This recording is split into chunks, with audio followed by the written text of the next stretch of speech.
வன்னியர்களுக்கான இடஒதுக்கீடு கோரி பாட்டாளி மக்கள் கட்சி இன்னைக்கு மீண்டும் போராட்டத்தை கையில் எடுத்திருக்காங்க. இன்னைக்கு ஏன் திடீர்னு அவங்க போராட்டத்தை கையில் எடுக்கணும், ஏன் இவ்வளவு நாளா என்ன பண்ணிட்டு இருந்தாங்க அப்படின்னு நிறைய பேர் கேள்வி கேட்டுட்டு இருக்காங்க. அதுக்கான விளக்கம் தான் இந்த வீடியோல சுருக்கமா சொல்ல போறேன். பாட்டாளி மக்கள் கட்சி வன்னியர்களுக்காக நிறைய போராட்டங்களை முன்னெடுத்திருக்கிறாங்க. வன்னியர் சங்கத்தின் மூலமா அவங்களுக்கு 20% இடஒதுக்கீடு கொடுத்திருந்தாலும் அதுல வன்னியர்களுக்கு பிரதிநிதித்துவம் கிடைக்கல அப்படிங்கிறது நிதர்சனமான ஒரு உண்மை.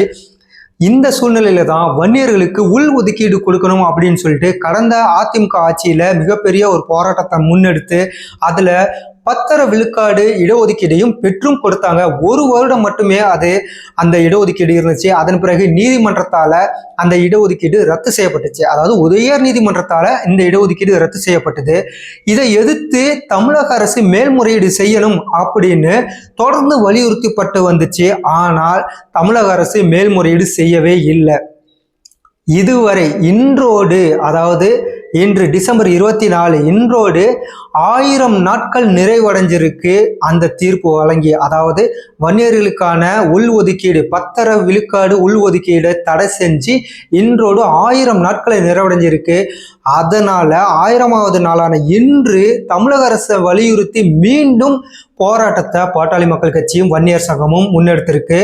விழுப்புரத்துல பாமக நிறுவனர் மருத்துவர் ராமதாஸ் போராட்டத்துல கலந்திருக்காரு. காஞ்சிபுரத்துல பாமகவோட தலைவர் அன்புமணி ராமதாஸ் கலந்திருக்காரு.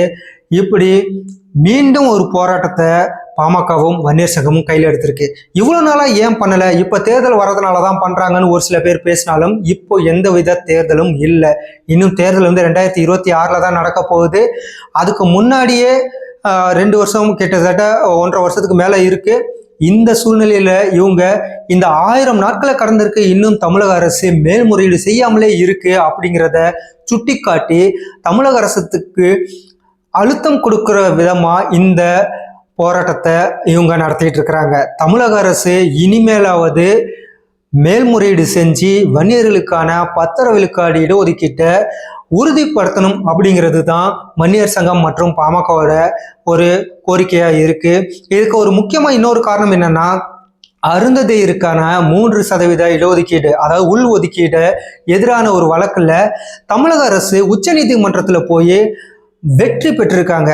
அங்க அருந்ததியருக்கான 3% இடஒதுக்கீட்டுல அவங்க வெற்றி பெற்றிருக்கும் போது வன்னியர்களுக்கான 10% உள் ஒதுக்கீட்டுல மட்டும் ஏன் மேல்முறையீடு செய்யாம இருக்காங்க அப்படிங்கிற ஒரு கேள்வி எழுந்துகிட்டே இருக்கு.